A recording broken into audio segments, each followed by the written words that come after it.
You are listening to Wordslinger Podcast, episode 113, Writing in the Margins with Shivani Bhargava. This episode of the Wordslinger Podcast is brought to you by Draft to Digital.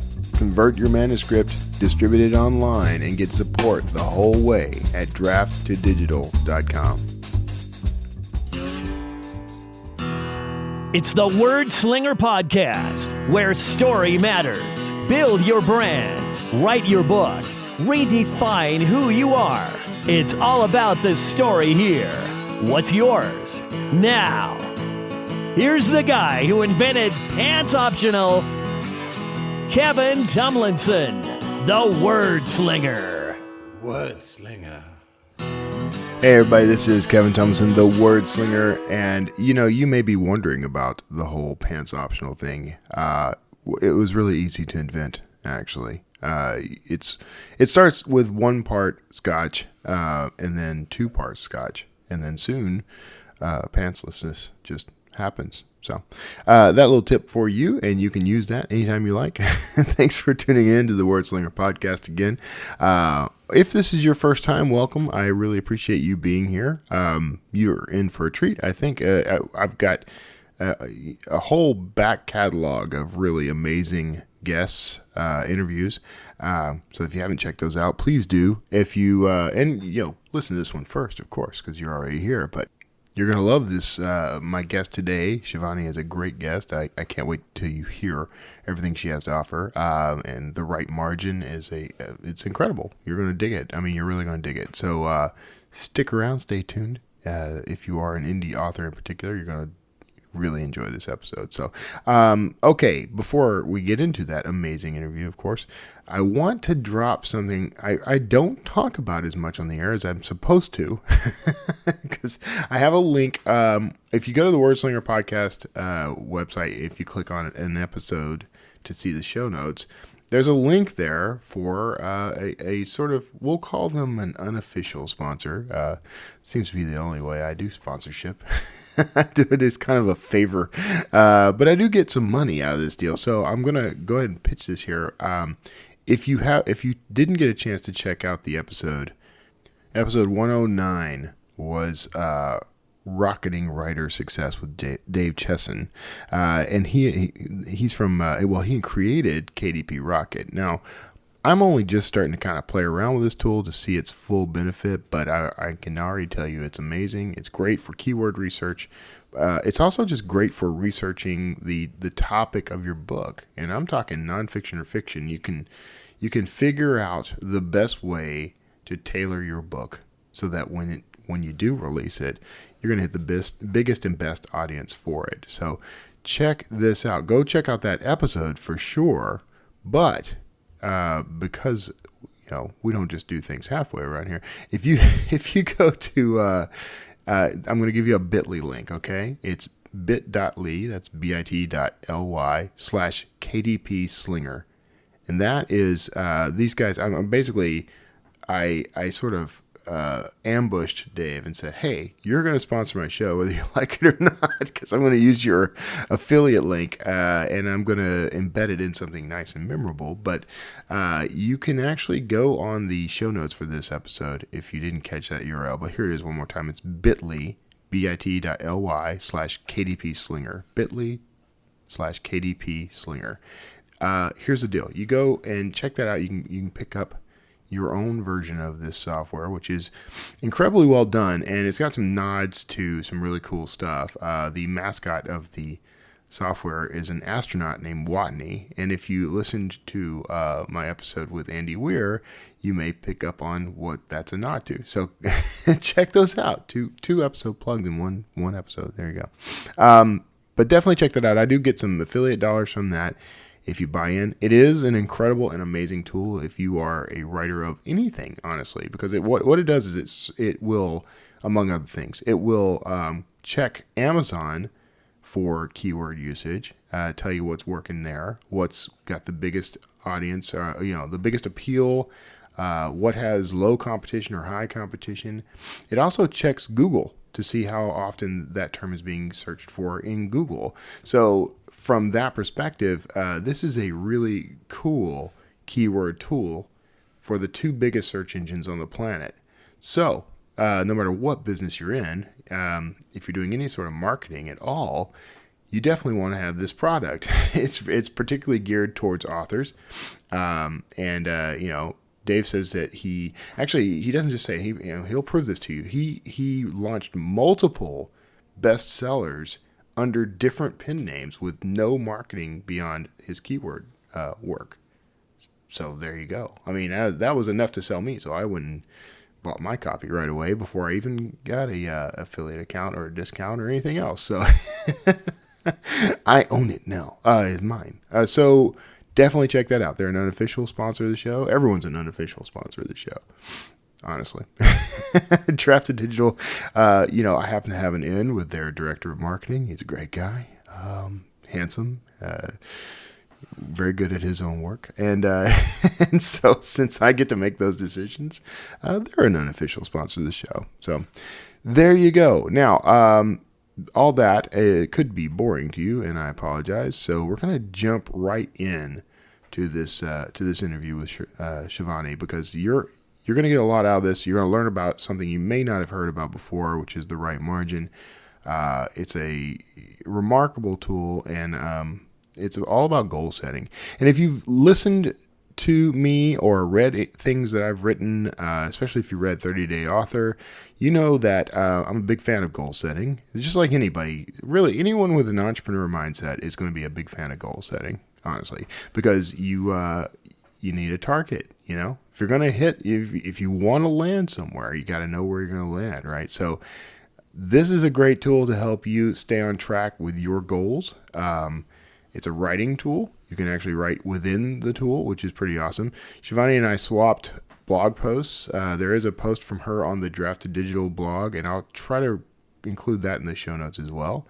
But beyond all of that, I mean, just the fact that you get to, pre-plan, set your goals, and then be held accountable, that's going to help revolutionize writing for a lot of authors.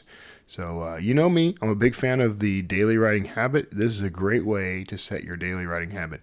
Make some real progress on blog posts, books, anything that you need to write can all be done there. So, sorry for all the swallowing, but at this point, let's jump into this interview with Shivani. Hey everybody, thanks for tuning in, and today I'm talking to Shivani Bhargava. I think I just did I completely butcher it, or did I get your name right? No, you're great. Okay, that was perfect. I am really sorry, and it does me absolutely no good to ask people how to pronounce their name before the show if in between I completely lose it. But she is the CEO and founder of The Right Margin, something you're going to want to definitely know more about. So lucky you are in the right place. Shivani, thanks so much for being on the show. Thank you for having me. Now, you and I met recently at a certain event, which I'm sure most of my audience is sick and tired of hearing about, but because I think actually what's cool about that conference is I think I've had no fewer than maybe 5 people so far who came to me through that conference. So that was a good conference all around for me. So, good. I'm glad to hear that. Yeah. Good. I'm glad we got a chance to meet too. All right. So yeah. let's just start right at the beginning, because I know a lot of people are going to want to know more about this. So tell me a little about The Right Margin. Yeah, sure. So The Right Margin is a smart, goal-driven writing app that helps you finish what you write. So we take a very goal-first, goal-driven approach to getting your writing done. Okay. And that fits very well with practically everything that I've ever told anyone ever. So, yes. Having goals is important. But I mean, how do you? So how's the process work exactly? I mean, how do you keep people aimed at their goal and moving forward? Yeah. So our entire user experience, our design, everything is centered around helping you break your writing project down into very small, achievable steps, so that you're more likely to finish. So everything is, centered around guidance, smart suggestions. Mm-hmm. We try to help you really break large, undefinable milestones or tasks into smaller, more achievable milestones and tasks. And it's actually proven that if you do goal set, if you tend to write things down you're more likely to achieve them. Right. And I mean, again, there is bad goal setting and there's good goal setting. And what we're trying to do is help you set good goals, achievable goals. There's a difference between, like someone who does a New Year's resolution is like, I'm going to lose 20 pounds. Right. And like, well, what does that mean? Break that down. Maybe that maybe one task to do that would be, okay, set an alarm for 7 a.m. and do 10 push-ups or something, Right. That's a lot more achievable than my goal is to lose 20 pounds. Right. Which could come from like remove left leg or something along those lines. Right. Exactly. Here's what's funny. I used to teach years ago, and one of the things that kind of kept coming back up whenever we would do sort of our professional hours was the differences in the terminology, like between goals and objectives and that sort of thing. And so this sounds like the same sort of thinking, only applied to being an author, right? Absolutely. Yeah. When we talked to a bunch of writers, when I started this and I was talking to, many types of writers, what I would hear over and over again is what set like successful authors and writers apart from the people who are struggling and aspiring was that successful writers always had a plan. They were using some system of goal setting, of planning, of breaking things down to really help them get to the finish line for either a draft, or it was revising, or it was getting published. At every stage in your writing journey, you really do need some sort of structure or process to get through it. And that's really the difference. It's the crux of what makes, I think, someone who does achieve their writing goals versus doesn't. Yeah. So that's the approach we're taking. That's the problem we're solving, is really at every point, every step of the way, do you know what your next step is? Right. So in a sense, you guys are kind of paid accountability partners, right? Exactly. But it's probably, there's more to it than that. Like you guys actually walk the author through sort of a process. I mean, can you talk a little about how you do this? Yeah, we do this in many ways. I mean, first thing I'd like to say is that we're not a coaching service. Right.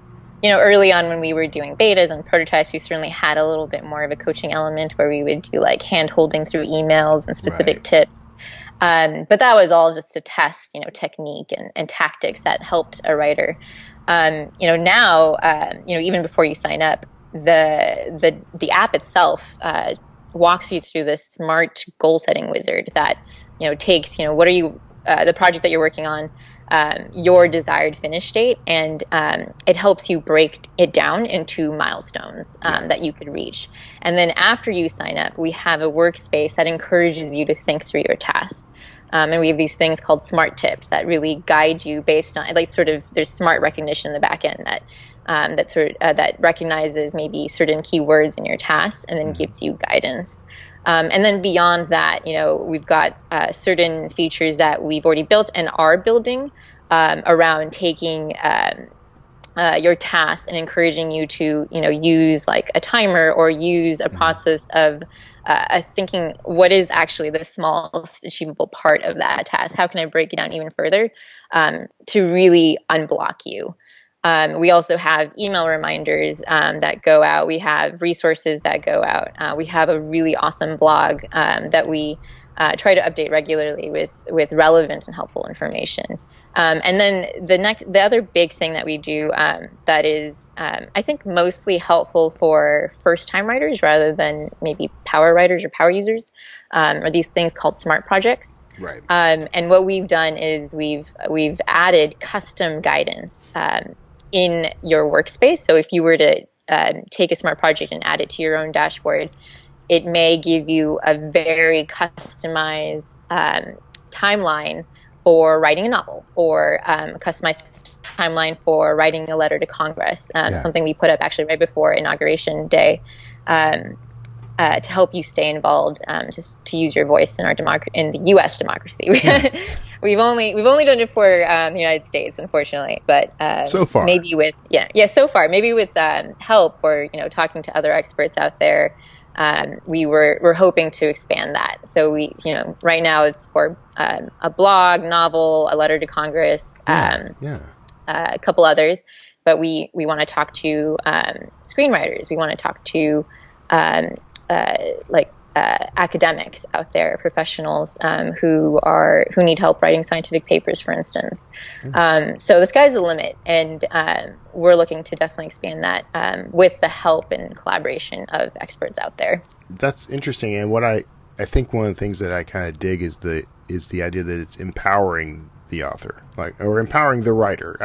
I've recently come across Dean Wesley Smith's distinction between writer and author. It's one I have always shared, but I think I like his notion of, writers are always writing. It's just what we do instead of having written. I like how you're empowering the writer in that. So, and it's applicable to every type of writing. That's what's really cool, because you're not a coach. Yep. No, we're not. Yeah, we're not trying to make this very genre specific. And honestly, I think that a lot of writers out there aren't genre specific. I mean, most people out there are very multifaceted in their writing. I mean, just because you are an author doesn't mean the only thing you're writing are books. You might have a blog, right? You might journal. A lot of people out there, I mean, there's definitely students out there who have to write for school, but they also have creative projects on the side. So I think what we're trying to who we're trying to target really is the multifaceted writer. The writer who has many types of projects, who has a very multifaceted writing journey across many genres. So this tool is for them. Yeah, I can actually see this being applicable beyond writing itself too, right? I mean, I know you're specifically aiming at the writer, but can writers and anyone else, I guess, use this for other goal setting and tending? Yeah, yes, absolutely. We've actually, there's some interesting projects that are on the tool itself. We had someone use it to revamp their social profile, their LinkedIn profile and everything.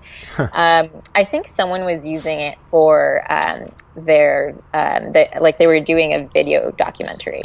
Yeah. So there was no writing involved, and they were just using it to keep track of that, use the writing space for their notes, of course, and thoughts. But really, it was for that for a video. Yeah. So absolutely, I mean, everything we're doing isn't this isn't rocket science. This is something that people have been doing for a while. I mean, it's almost, you could say, like a productivity app.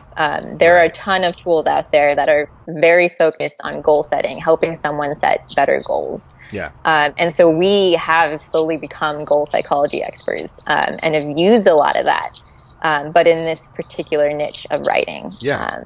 Yeah, but it's definitely very applicable to many types of things. Yeah, and you say it's not rocket science, but someone could actually use this for rocket science. So yes, they could. I dig this.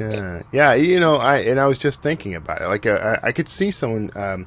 The thing is, writing is content, and if you're using something like this for content creation, there's no reason it could be limited to just writing. So the person doing it for video, for example, I could see why that would work, because a lot of the same principles are going to apply either way to keeping you on track. That's cool. Yeah. My thing is, I overcommit to so many things, and I get everything done. So, but maybe this whole goal setting thing would be beneficial to me anyway, because then at least I'd be able to, I don't know, give myself a sticker or something by the time it's all over. Right. No, it's true. I mean, I think our earliest adopters are people who are most frustrated with their current tools, and they actually do have trouble getting things done. So, you definitely don't have that issue right now. Like, you have a process that works, that you're able to complete your writing or your projects. But there are people out there who can't, who don't. And that's what this is this tool is very positioned for those types of people right now, like today. But, since you have me on this podcast, I will have to, of course, touch on my vision. Okay. I really do want the right margin to be the new way to write. 5-10 years from now, I think it's silly to assume that we'll all be still writing on laptops or phones. I mean, there's so much emerging technology out there that our entire workflow will change. Just as laptops and word processors like Microsoft Word or phones changed our lives, 20, 30, 10 years ago. Right. Things will change yet again. We're not going to be working the same way. We're not going to be writing the same way. No. And I really want the right margin to be on the forefront of that for writing, for a writer.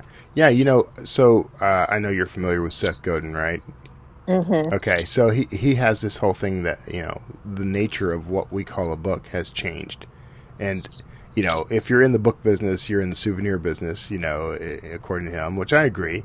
But the very nature of books, it's all changed. Because now you have, interactive books, and you have books that contain video. And, there's a lot of different content going into it now. So I think you're absolutely right that, the whole nature of this industry will change. And so this is a universal tool, I think, that people could use to keep themselves on track as they grow with the industry. Absolutely. Yeah. I mean, we've been using, so if I asked 100 writers, what do they use to write right now? A lot of people would just point out their favorite word processor. Right. And it's been that way for like the last 30, 40 years. We've basically had a piece of paper on a screen. Yeah. And we've been using a keyboard to type away. And that's going to change. Yeah. So what does that look like? I don't know. But like, that's what I'm trying to build. That's what we're trying to shape. Well, I mean, there are people out there now who are dictating their books using like Dragon and other tools, and that to me is weird, but it's whatever, and who knows, who can say what will happen next if someone maybe video will become involved in the actual production of the written word, or maybe it's some other software. So that's cool. I do like the approach you guys are taking. Thank you. And you're welcome. I wouldn't have had you on the show if I didn't like the approach you guys are taking, but because I'm very biased. But I kind of dig the all around mission. What exactly prompted you to build the company in the first place? Right. My founder story is really boring.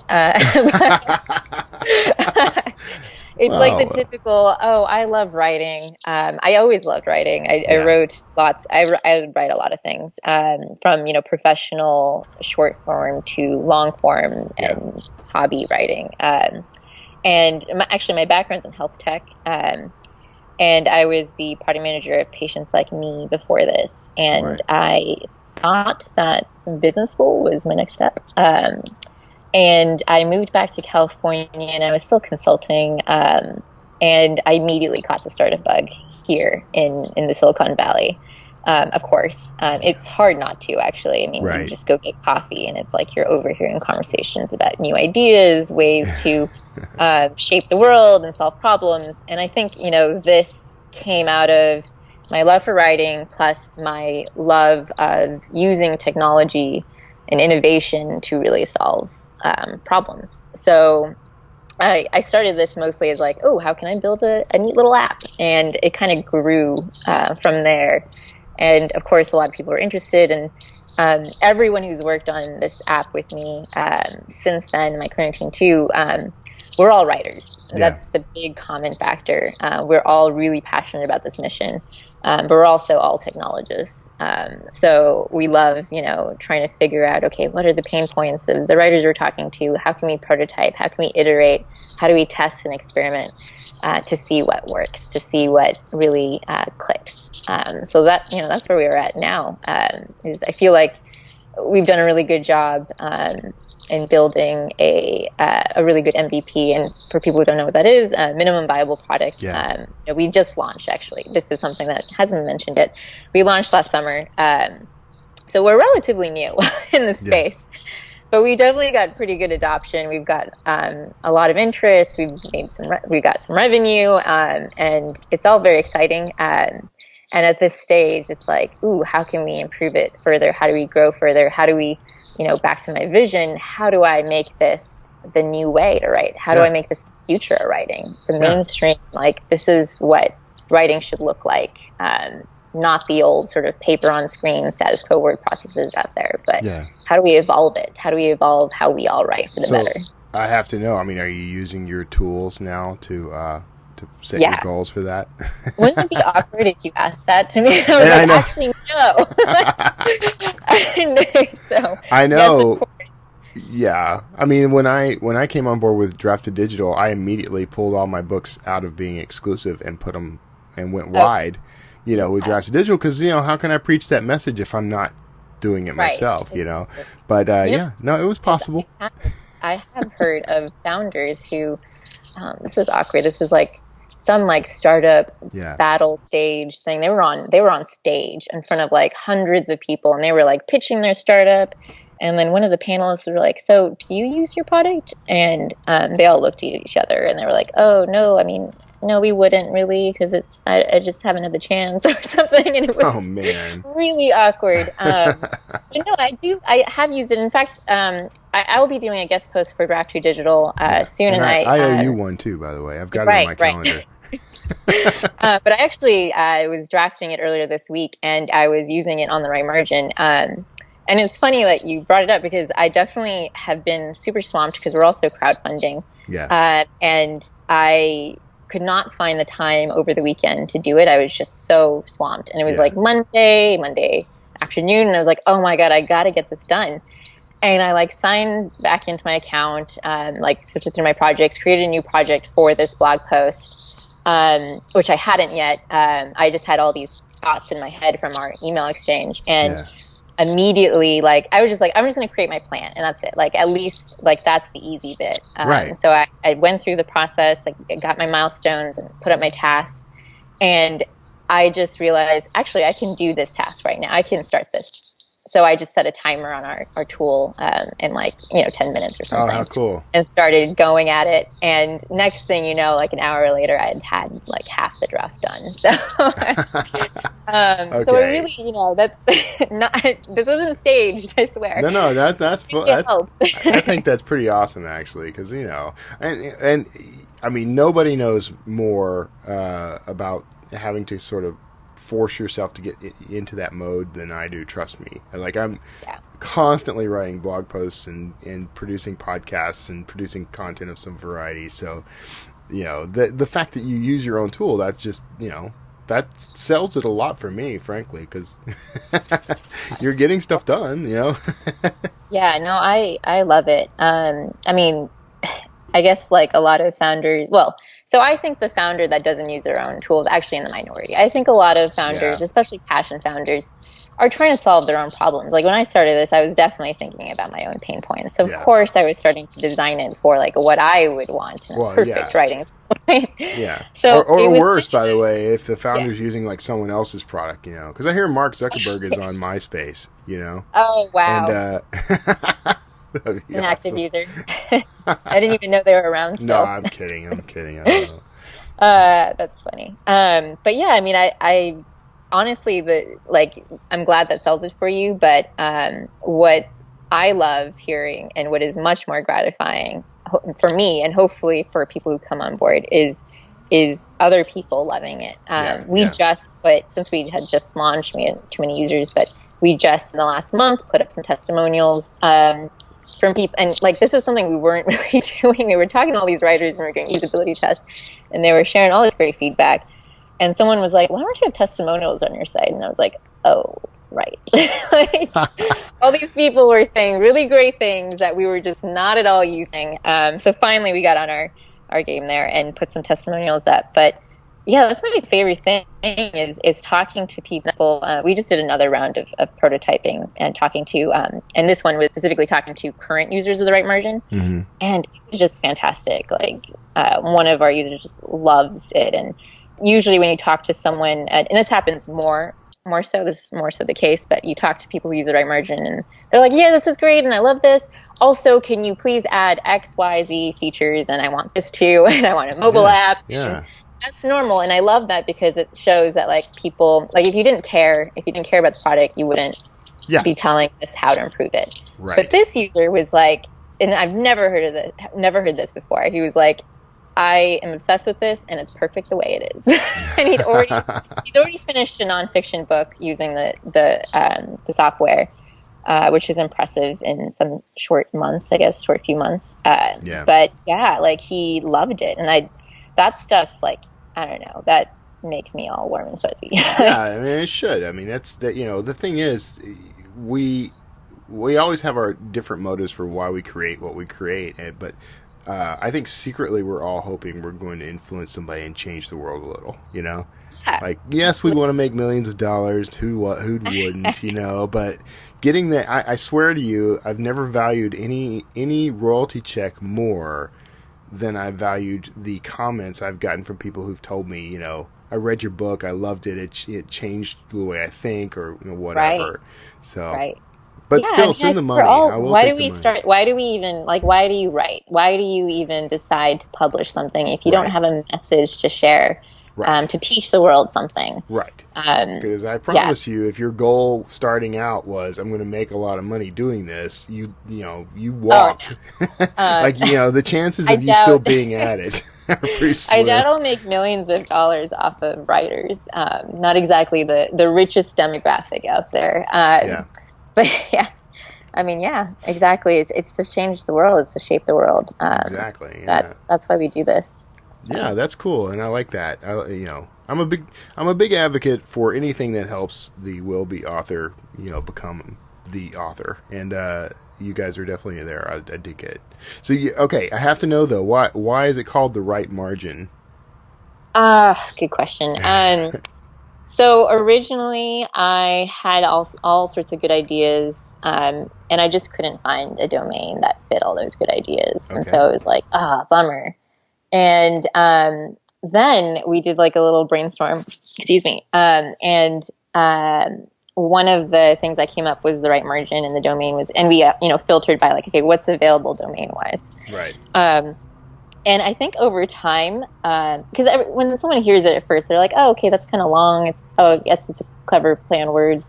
But over time, I started falling in love with it. I like it for many reasons. I mean, our logo definitely plays on the margins and the right side, etc. And it almost looks like if you open up a book and you're like kind of staring at it, like the crease of it. So I like that. I like this idea of marginal improvement. My major, actually, I mean, this is in school, but I majored in economics, and I love the idea of like iteration, marginal improvement. Right. And I think that's what we're all about too. Is like we're not about like start with a big goal and that's how you're going to get it done. We're all about like success with small steps. So the right margin really plays well with that in a way, and I like the positivity of it as well. Yeah. Just, the right way. It's positive all around. Yeah, exactly. I dig that. But I gotta tell you, the only complaint I have about you guys is something I'm seeing on your homepage. Uh-oh. Feedback. Feedback. on one of the tabs of the you're showing screenshots or whatever. It has by the end of the month I'd like to complete, and it says write outlines for the chapter, and it stops before finishing it, and it drives me nuts. Wait, I gotta see this now. So which tab is it? Okay, when you scroll down the second little area there, and there's all those little tabs like insightful project setup and planning, right? Oh yeah. See that? Mm-hmm. Okay. Oh yeah. Drives me crazy, but that's me, and I don't count. I think when Christine, my designer, whipped this up, I think she was trying to make it feel like you were mid-typing. Like, I know. Yeah, exactly. I know. It was Whatever. a choice. Don't listen to me. You drive someone crazy. Yeah, you have a beautiful site. It's easy to navigate. It's actually, I was impressed by it the first time I saw it too. So don't listen to me. I'm a curmudgeon. No, feedback. Take it into consideration. Yeah, no. Don't take anything I say into consideration unless I specifically. We were wondering why we weren't getting any OCD writers on our tool. That's what it is. That's what it is. It's also underlining all the periods at the end of the first end of the line on the top. Yeah, that's a feasibility thing. I believe it's a rotation of words because book is longer than blog, or masterpiece is longer than book, for instance, and so we couldn't have the period just stay, so it has to be part of the rotation. Okay, I was just joking, but it's so funny that you like you have an actual explanation for that, and that's Oh, hilarious. totally. I mean, So okay, I have to be. It's definitely. I'm aware of a lot of pieces of how this is all built. Yeah. While I'm a small team, right? Yeah. No, that's the way it goes. Not Zuckerberg level, like. This stuff's the easy stuff, though. The hard thing was developing the app and making it something that's usable and attractive, and you guys did all the hard work. This stuff, you can change this anytime. It's like I tell authors, like you can release a book. You brought up MVP. You can release a book that has typos in it, and you don't have to feel ashamed of that. You can go back and fix those. That's what the digital age is all about. That's the hard part was writing the book. True. So anyway. Yep. No, I'm all about that. Success with small steps, right? Yeah, exactly. It's all about iteration. I think I was nearly torn apart over that very concept, though, at the conference because I brought that up. Yeah, really? Oh, yeah, because, it's one thing to say that, and I do believe it, but, there is a certain segment of the population that thinks that if you release a book, it needs to be perfect when it goes out. And that's true, yeah. MVP is blasphemy. Yeah, that is, it's one of those, I think maybe philosophically that we're at odds with in terms of one of the concepts of a lot of writers, which is like, oh, I have to strive for perfection first go. Right. And, everything in our tone is about like positivity, encouragement, because we know that it's a given that you're not going to be perfect. It's a given that you're not going to reach your goals when you want to reach your goals. Right. It's a very software kind of philosophy too. Which you're saying you're in the Silicon Valley, you're seeing this. And a lot of my work was with software companies and that sort of thing. So that idea of MVP comes to us from there, and iterative development comes from there. So maybe that's why. Absolutely. Yeah. I'm actually certified in agile development, so yeah. Okay. I'm very biased, and I definitely have used my training, in the production of this app for sure. Yeah. Go ahead. I'm sorry. Oh no, nothing. Go for it. You asked me. No. I was just saying I'm looking through like the screenshots and everything, and I have not signed up for the service because for some reason I didn't notice until today that it says sign up for free. So I'll sign up. I was going to wait to talk to you before I jumped in and did anything, but looking at like the screenshots and stuff, it's very clean and cool looking. I like it. Yeah, it's neat. We're always so we're constantly looking to improve it. And actually, one of the things, and so this is kind of like exclusive sneak peek. I can talk to you about what we're building next. All right. But one of the things we're doing, or we're building and designing right now, is putting in like time estimates. So this is another way of like encouraging someone to break a big bad goal into like very achievable bits. Yeah. We're trying to design an experience where you'll actually be able to tie certain tasks with time estimates, so that you're able to tie it back to your timer. This is especially helpful for people on our site who have clients who might be writing more professionally too. So it gives them an ability to sort of estimate the amount of work that goes into a writing project. Excellent. So that's coming up. And then another thing, which is it's calling it note to self, but maybe it'll be something else. But this concept of at the end of your writing session, being able to leave a note for yourself for the next time you come back. And that just helps. One of the other pain points that we've definitely heard over again, which is related to the pain point of not knowing your next step, is this loss of mental context between writing sessions. So especially with writers who aren't writing every day, and they're coming back to something like a week later or weeks later, or even months later, this is especially helpful to get you back into the context of what you were doing before.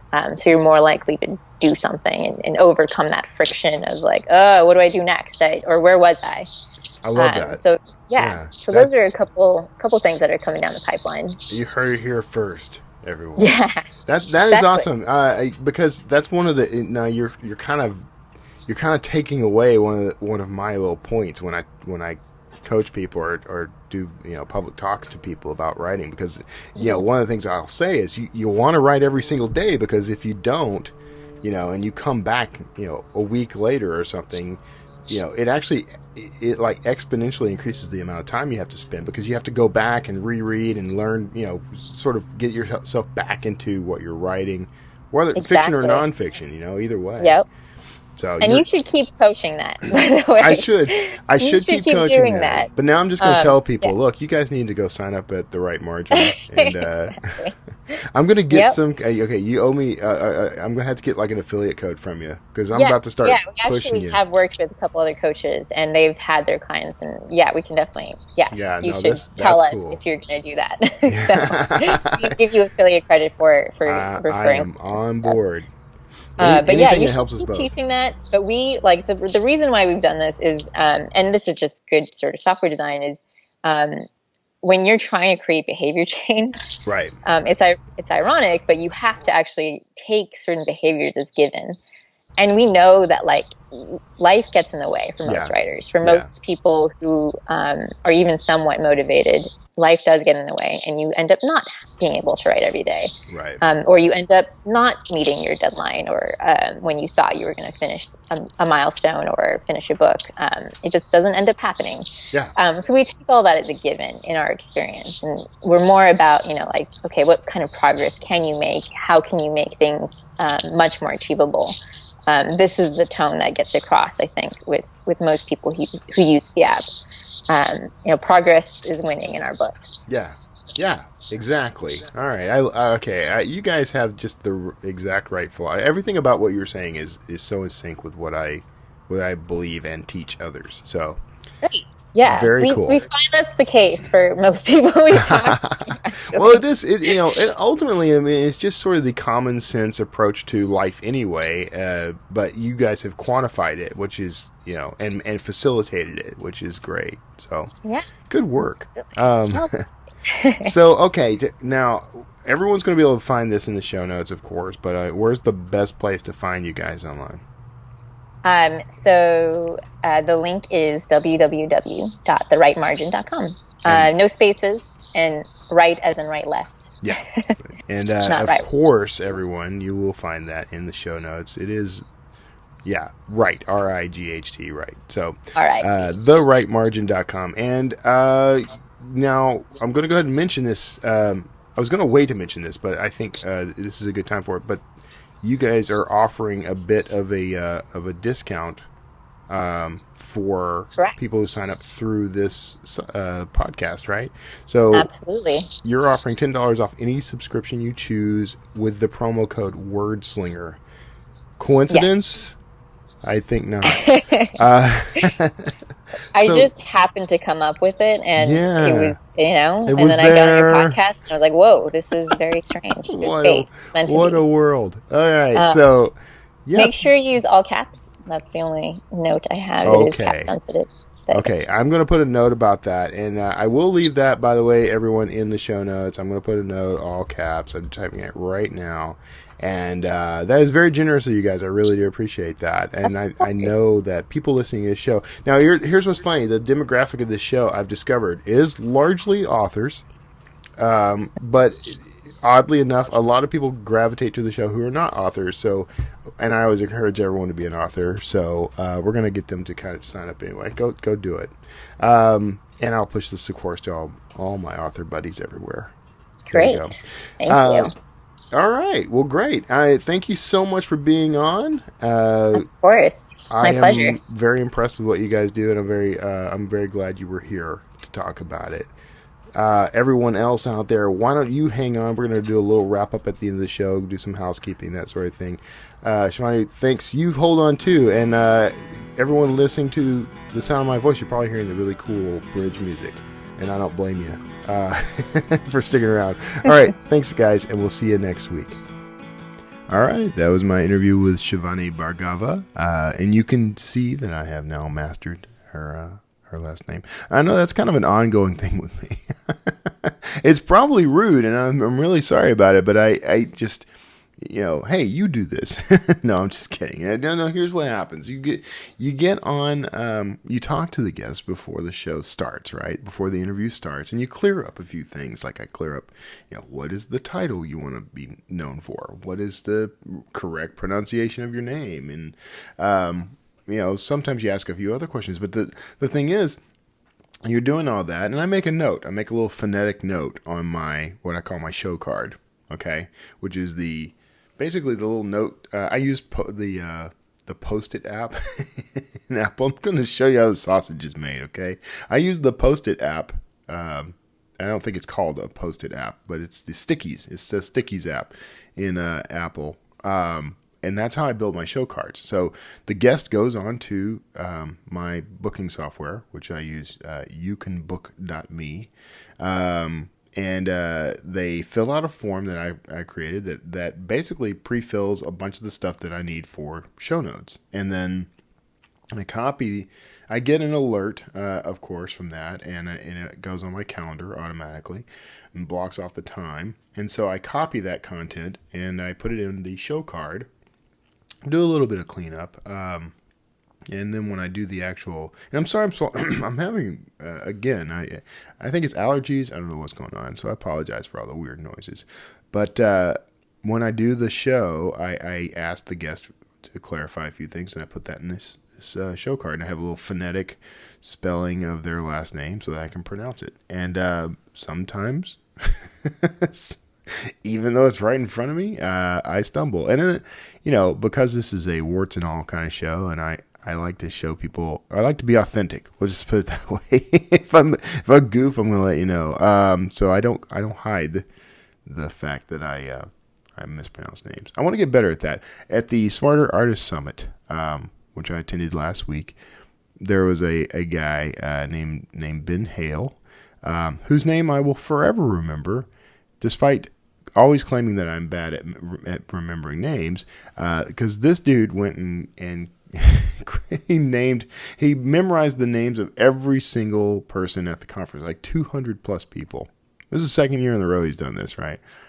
He is a genuinely kind and thoughtful and nice man. I have not read his work. I actually need to pick up his books. Of course, like most people that I really like, most of the authors that I really like meeting in person, he writes in a genre I don't particularly enjoy reading. But I won't let that stop me. I'll pick up his work and check it out. He's a very positive, hopeful person, and that's the kind of people I like to surround myself with. So anyway, all that aside, Shivani is also a very positive and helpful and hopeful person. And the right margin is certainly, it's right there with this sort of thing that I love to promote. And if you've known me, if you've listened to me or talked to me for any length of time, I become an evangelist of the things I love. It's just the way I am built, and it worked out well for me so far. It's how I ended up representing Draft to Digital.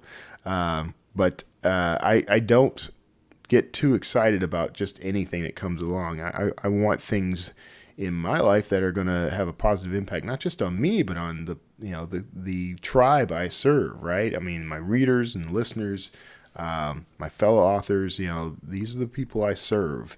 And so I want to, if I'm going to present something to them, I want to be excited about it. You should too. I mean, you should only, I know it's kind of counterintuitive, but like in the marketing game, honestly, if you're going to market someone else's stuff, in other words, like affiliate accounts and that sort of thing, I would never put affiliate links to books, for example, that I don't enjoy reading myself, or that aren't, at the very least, even if it's something I don't enjoy reading, it has to be written by somebody I respect and care for, okay? And here's a hint. If they're on my show, I've talked to them, liked them, and I respect them, and so that's why I'll put their affiliate link. I'll put their book and their affiliate link on their show notes. So, and if you want to support the people who are on this show, please go find those show notes on wordslingerpodcast.com. Maybe it's an extra step. I know a lot of people just listen in an app, but I would really encourage you, if you would, it would make me very happy if you'd go back. And, I only started doing affiliate links and that sort of thing a year or two ago. So, not every episode has this stuff. But, every episode has links to the person's website, their Twitter handles, Facebook pages. There's something there that will allow you to support that person. So I always talk about, especially here at the end of the show now, this is kind of my housekeeping area. And I always talk about how you can support this show. And honestly, that's awesome. And there are some people who, Aloysius King, by the way, thank you so much for hopping in on Patreon. And for all of you who hop in on Patreon, I cannot tell you how grateful that makes me. But in addition, if you can just go and, reach out to these people, if nothing else, if you don't have, extra cash, disposable income to buy their product or to, whatever, that's great. That's fine. That's fine. Just go and support them any way you can. Go and find out more about them. Reach out to them. Communicate with them. Tell them you heard about them on this show. That helps me too. When you tell guests that I heard about you on the Wordslinger podcast, it makes them feel good about the time they spent with me. So I do appreciate that. Thank you so much for supporting those people. All of them are amazing, incredible people who deserve your support. So all that said, if you'd like to support this show, multiple ways you can do that, of course. And one of those ways is if you will go to wordslingerpodcast.com and click on the Patreon logo, you can support the Wordslinger podcast on Patreon with a tiny donation. Doesn't even have to be that big. What I'm looking for here is drops that add up to an ocean. Okay, so I don't want any one person to feel like they have to be burdened with a large, pledge, that comes out of their pocket each month or whatever. But even if you can only toss $1 my way each month, it will add up and it will help. That's my firm belief. I've prayed over this and I think it's true. So, in fact, I believe it's true. So I would appreciate that. Another way you can support the show has nothing to do with finance at all. If you go on iTunes and Stitcher and everywhere else you can think of and you find the show, if you will rate and rank and review the show, that will help a lot. It'll help people find me, discover the show a lot easier. It helps the guests because people do the show to gain exposure, to get out and reach out to an audience that may not have heard of them yet. That's why we do this. Now, there's two reasons to do a podcast like this. That's one. And the other is to provide you with as much cool information, useful information as we can. And that's made possible and made easier when the show is more easily discoverable. And it works a couple of ways. The listeners stumbling on the show add to the volume of ears, add to the volume of souls we reach. But it also helps me to get more guests, guests from a wider range of authors, of entrepreneurs, of people with interesting backstories. I mean, I get to reach these people a lot easier. So there you go. Those are the two biggies. If you have questions, if you'd like to ask me a question, something I could read on air, or play on air in some cases, there's a couple ways to do that. Wordslingerpodcast.com is always your easiest way to reach out to me. There is a contact button right in the menu up top. You can email me. I've had people email me for all sorts of reasons, but there's a selection of things you can choose there if you want to kind of shortcut things a little. It helps me to know what you're reaching out about, and I respond to everybody. So pop in there. And then you can also call me. You can call it 281-809-WORD. That's 281-809-9673. And then you can leave a voicemail for me that, unless you tell me otherwise, I can play on the air. Or unless it's just not appropriate in some way, and that doesn't necessarily mean it's bad. It just could be you're asking me something about, copywriting or cover design or whatever topics I may have covered. You can ask me anything at all. I will give you the best answer I can possibly come up with. And if you leave something playable on air, I will do that.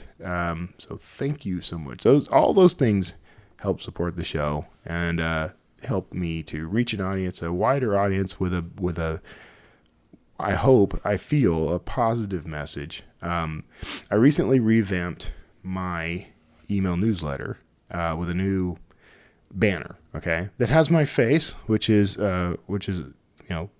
I don't mind at all.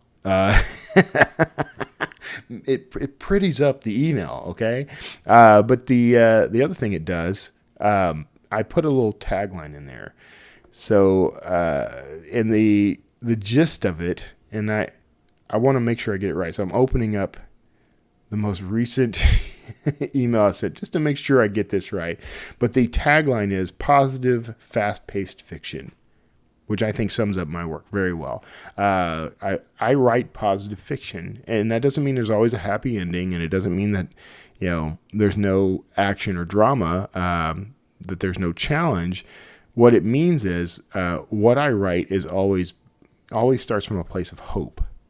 Okay, I'm not a big fan of these sort of long-winded letters of despair. I mean, I've read some that are pretty powerful, but I think even the ones that were sort of depressing while I was reading had a note of hope in the end. For example, The Road. That is an amazing post-apocalyptic story.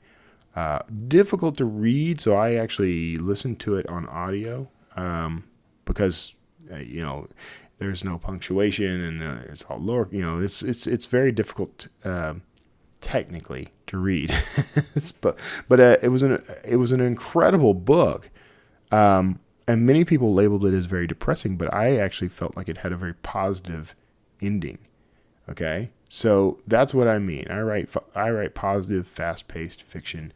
I don't write anything remotely like The Road, but everything I write comes from a place of hope. So, all that to say, of course, that another means of supporting me is to buy my books. If you go to kevintomlinson.com/books, or if you're on the Wordslinger podcast website, you can click on books in the menu, and you'll see everything I've written.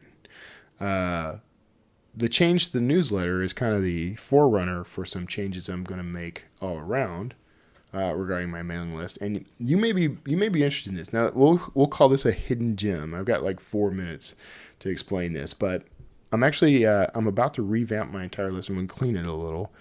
I do not agree with this concept, and it came up at the Smarter Artist Summit that you should do this housekeeping and just basically delete people. I've gotten emails recently from some people I follow because I haven't opened their emails in a while. They're telling me that you're going to be deleted. I'm about to delete you from the list. I'm sorry to see you go, but I want to make sure my list is relevant. And I don't actually agree with that concept. I agree with cleaning your list, but you should take those leads and put them in what I call a cold lead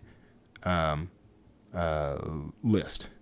One that doesn't get emailed very frequently, will get emailed, but doesn't get emailed every time you send something out. You should definitely segment your list. I'm about to do a whole revamp of mine and try to get people segmented a little cleaner. But I write thrillers and sci-fi, and then I write, I have a YA fantasy series. So I'm gonna break my list into 3 lists, and I have ideas about how I'm gonna do this. But if you have the opportunity, you should do this from the start. The cold list. See, here's the thing. Everybody on that list agreed to be on the list, so deleting them is insane. Okay, putting them on a separate list. And even if you can segment that list even more, that's great. But putting them on a separate list means you're setting them aside. Their leads, those sales leads have gone cold. Okay? But every good salesman, and I know we don't like to think of ourselves as salespeople, okay? But every good salesperson knows that a cold list can be warmed up under the right conditions. And at some point, you may write something, you may come across something, an offer of some kind, an affiliate offer or whatever that may appeal to that list. And as long as they haven't unsubscribed, it's perfectly fine for you to send to that list. And if they aren't opening, so what? Get them off your main list and get them into a cold list that you can rewarm and invite them into offers that might nurture them back onto your warm and hot leads. So don't delete these people. I was dumbfounded when I heard that that's a strategy that a lot of people are using. And I intend to write a blog post about this, but I thought I'd bring it up here because it's top of mind as I kind of do a little revamping on my own. So anyway, this went on a lot longer than I wanted, or I had intended. So we're going to wrap up. We're almost at an hour, but I really appreciate you tuning in. Thanks so much for being a listener and a supporter of me and my guests, the show, everything. I hope that you have a wonderful weekend ahead. God bless each and every one of you, and I'll see you next time.